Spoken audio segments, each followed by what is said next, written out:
The transition of human consciousness from the conditioned limitations of the material avatar to the uncreated sovereignty of the monad represents the ultimate metaphysical inversion. Within the heavy architecture of the physical matrix, the concept of manifestation has been systematically distorted by archonic programming. The current global system, anchored in the dense frequencies of scarcity, competition, and linear time, conditions the human avatar to perceive manifestation as an act of labor, intense visualization, and psychological warfare against an external reality.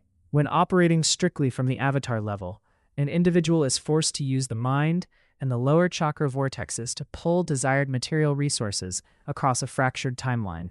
This method is fundamentally exhausting because it operates on the false premise of lack. The avatar believes it is separate from the object of its desire, and in its frantic effort to bridge that gap, it unwittingly feeds the energetic grid with anxiety and desperation. Furthermore, even when the avatar successfully forces a material object into its reality through sheer willpower, the matrix inevitably extracts a heavy energetic tax. These manifested gains often come wrapped in new scripts of attachment, fear of loss, and societal dependency, binding the soul even tighter to the survival loops of the demiurge.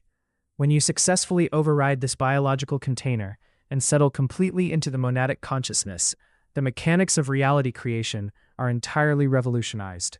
The monad, being a direct and uncorrupted spark of the true divine source, exists completely outside the jurisdiction of the planetary step-down grid and its artificial laws of scarcity.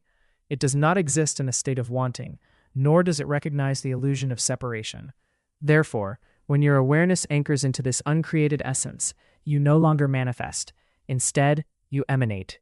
In this state of absolute spiritual alignment, the material simulation is forced to automatically rearrange its geometric coding around your presence. Physical necessities such as shelter, sustenance, and the exact resources required to sustain your physical vehicle do not arrive because you struggled or bargained with the system. They materialize as effortless, weightless synchronicities. The elements of the matrix simply obey the frequency of a sovereign spirit that predates the creation of the material sandbox itself. It is a state of quiet, indisputable command, where the external environment mirrors your internal wholeness. However, this shift rings a profound cosmic paradox that catches the awakening spirit completely by surprise. The moment you possess the genuine multidimensional authority to command the material elements at will, the ego's frantic urge to accumulate matrix rewards completely dissolves into nothingness. The artificial status, the excess possessions, and the digital currencies used to measure worth within the prison house lose their gravitational pull entirely. You realize that these material items are merely low-resolution, heavy distortions of the radiant fullness inherent in the high heavens. You gain the absolute power to command the material world to provide exactly what is necessary to fulfill your higher purpose and keep your vessel secure. But you are no longer driven by the Matrix's survival programming, leaving you completely self-contained and spiritually untouchable. To understand the practical application of this monadic alignment, one must recognize how the archonic grid actively works to disrupt this state of effortless emanation. The matrix operates on a feedback loop that monitors human emotional output, particularly the frequencies of doubt, impatience, and financial anxiety. When an awakening spirit begins to withdraw their attention from the avatar's frantic survival mechanisms, the system frequently responds by triggering automated security scripts within the individual's immediate environment. These scripts manifest as sudden material pressures, artificial delays, or societal obligations designed to shock the awareness back into the heavy vibration of the root lock. If the seeker panics and buys into the illusion of scarcity, they immediately re-inhabit the material avatar, thereby reactivating the master-servant code and surrendering their creative sovereignty back to the institutionalized controllers. Overriding the avatar requires an absolute, unwavering refusal to participate in the psychological drama of lack. When a material need arises within the physical loop, the sovereign spirit does not look outward to the corporate or financial matrix for a solution, nor does it engage in the frantic mental manipulation of the New Age paradigms. Instead, the consciousness drops deep beneath the psychic ego, anchoring itself immovably into the weightless, indivisible spark of the monad.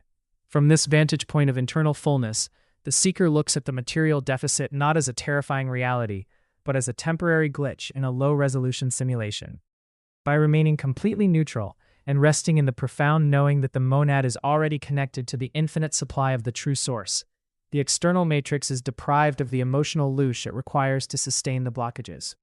The dense timelines dissolve, and the required physical resources are drawn into the seeker's reality through the path of least resistance, bypasses the standard corporate gates entirely. Ultimately, settling into the monadic consciousness transforms the physical vehicle from a trapped prisoner into a walking disruption within the demiurge's matrix. You begin to move through the world with a quiet, untouchable immunity, utilizing the material elements to sustain your vessel and execute your higher spiritual purpose without ever allowing those elements to own or define you. You fulfill your earthly duties, care for your dependencies, and navigate the societal structures, but you do so from a position of absolute internal retirement from the system. The matrix loses all its leverage over a soul that wants nothing from its markets and fears nothing from its laws.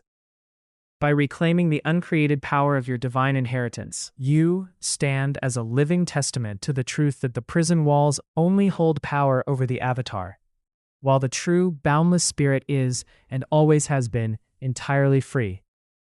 Voice of Divine Truth, June 9, 2026.